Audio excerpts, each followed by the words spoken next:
Welcome to EDC Journeys. If you enjoy the video, give me a thumbs up and consider subscribing. Have a good day. What's going on, EDC people, and what's our journey today?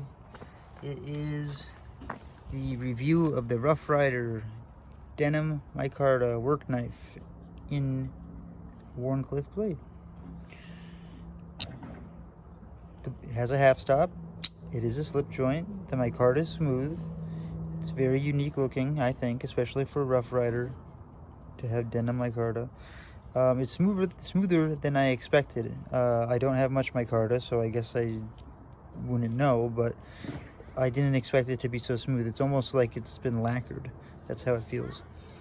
As far as fit and finish goes, you know, I don't feel these pins whatsoever. You know, the lanyard tube hole, it feels fine, but you obviously can, it's a huge hole, so you can feel it. As far as the back spacer goes, you know, I don't feel anything in the back part of it at all. Any spaces, maybe we can see some. I don't even see any. I'm turning it. Okay, you can see in between. See right there in between the micarta and the bolster, there is some spacing there, but I can't. It's hard for me to. This is so magnified. I can't feel that. You know what I mean? I can see it, but I can't feel that. So that's one piece that's just a little off. You can see the bolster's been a little roughed up, but that's okay. You know, guys, we're talking about bear in mind, we're talking about a $14 knife. It's made out of 440 steel. It's a solid slip joint. There is no blade play, no wiggle. If you follow my Instagram, you saw a huge cardboard project. Well, not huge, but a decent cardboard project I cut down yesterday with this knife. It made it dull. I did notice it was extra thick cardboard. It was like for furniture and stuff. So I used this knife the whole time. It completed the project, but I did consciously have to like use portions of the blade up, and then it started here and then it went forward and forward and forward, and then finally I was at the end. I was basically at the tip, finishing up. So at the I just reshot this video because I didn't like the way it went the first time. So the tip was the only part that could still kind of slice paper, and the rest of it couldn't. And then I stropped it for about 5 seconds on the video, and now it can cut paper, roughly, you know. So I'm just showing you that if you had a 440 as a work knife, no, it's rough still. It's very rough. It needs to be sharpened. But if you have it 440 as a work knife, you could touch this up. You know, relatively easy. Again, that was 5 seconds on a strop to bring it back a little bit from dull. You can see that so long as you don't go so long as you lose your bevel, that's been my biggest thing, is don't lose your bevels. Maintain your knives enough to not lose your bevels so that you can easily find your angle to start with. That's how I do it.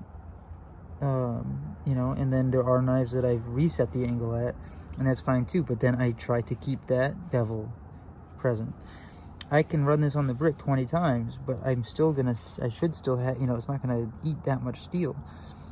But there are people who will use this and use it until it's just like rounded, and then you basically have to redo. That's when you have to really go down to a low grit and start over, make a whole new fresh bevel. Anyways, I'm going off topic here. Let's grab some weight on this.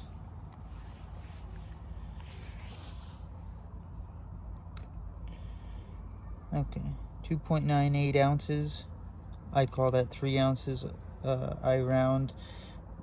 It just makes more sense.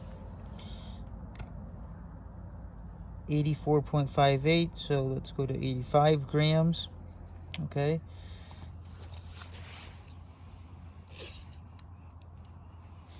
In inches, when closed,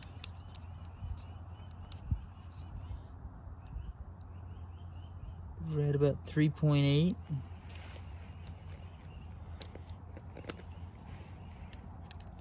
And I'm going to go from the cutting edge to the tip, because I think on a Wharncliffe that's a very simple argument to make. Oops, I'm pushing my battery button now.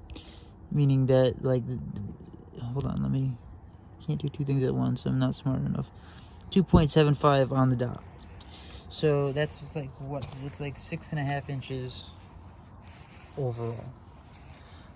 You have a blade that's less than 3 inches, definitely, no matter where you measure it from.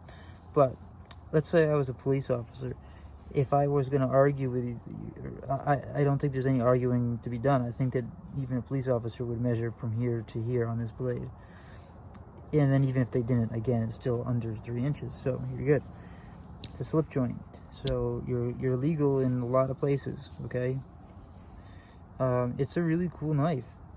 You need to keep, I'm going to keep it, you know, at $14, this is an amazing knife. And for that reason, at that price point, it's going to definitely, I use shamrocks as my rating scale, 1 through 3, and then if something's a real stellar thing, they get a 4-leaf clover. But considering the price, I mean, you're getting micarta, copper liners, or brass liners, I'm sorry. 440 steel, that's decent, that's been proven to be able to work, cut, strop, and sharpen back up easily. It's legal in most places. It's got a sway back design. It's not, you know, I don't care for, I hate knives that have that, like, sharp thing there. But, okay, maybe it's 2.5 shamrocks. Just because of the fit and finish not being as perfect as it could be, even though we're talking about a $14 Rough Ryder. I'm being really harsh here. Because of the exposed ending, even though I know that has to happen in a lot of knives, because of the fit and finish having some gaps, 2.5 shamrocks. Still a great rating, especially considering $14 on SMKW, Smoky Mountain Knife Works. You can't go wrong unless it's out of stock, which I think it is right now. Hopefully it comes back in, because otherwise I hope you have one, or else you can't get it unless you go to the secondary market. But the 2.5 shamrocks is at that price point. Obviously, if I paid $50 for this knife, I would be more upset. I would not expect the steel to be this type. It would be better. So my rating is with the retail included. It's beautiful Wharncliffe design. Comes to an extremely pointy tip, and I love it. And what's not to love for that price? It's a great work knife, and if you brought, you know, if you do that much cutting in one day, then that would get you through. If you don't even do that much cutting in one day, this will definitely get you through. If you had one of those like Victorinox little pocket sharpeners, pen sharpeners, you could whip this back up into, I think it's back to working condition now just by 5 seconds on a leather strap.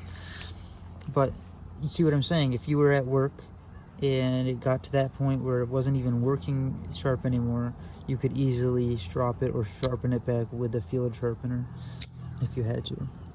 I wouldn't carry this as my primary knife just because of the blade steel wouldn't hold up with the amount of work that I would put it through. But it's a good, you know, I think that's everything there is to say about it, really. It's a, you know, I'm just saying, just because it's 440, don't poo-poo it. There's a lot of good things about 440, including that it can come back to a quick edge. You know, D2 is not so quick to come back to a quick edge. You know, it can come, I mean, like any steel, you can strop it back, you can maintain your bevels very well in your apex, but it's a different animal, you know what I mean? D2 is a tool steel, so it is harder. This is another Wharncliffe. You saw me sharpen this one, I believe. Yeah, it was this one. I know that this is officially the review of the Rough Riders, so I'm not going to go too far into this, but just because it's a Wharncliffe, I wanted to have it on the screen too. I very much like this knife. The next time I go through a pile of cardboard, I think I might try this one just to see how that super tall grind is different. You know what I mean? What the difference is between that little skinny blade and the super tall grind blade. Clearly this is meant more as an EDC, and this is more as a backup, I would say, personally. But then again, a lot of people could get away with this being their EDC without a problem, because truly, how much do you go through a day? How much? You gotta ask yourself, like, how much cutting do you do a day? There are people that this isn't good enough for. I know that, I get it. But for a lot of people, you don't need more than this. This is good enough. You barely cut the cardboard that I cut then, and it's still, you know. Anyways, 2.5 shamrocks, great knife. If you can get it at the price point it's at, get it. $14, $15, whatever. $2, $3 shipping. Get it. It's worth it. If you like slip joints, if you like Wharncliffes, if you want the micarta, if you want in on a knife that's semi-exclusive because they come in and out of stock so rarely, I say get the knife. Okay? Have a good day.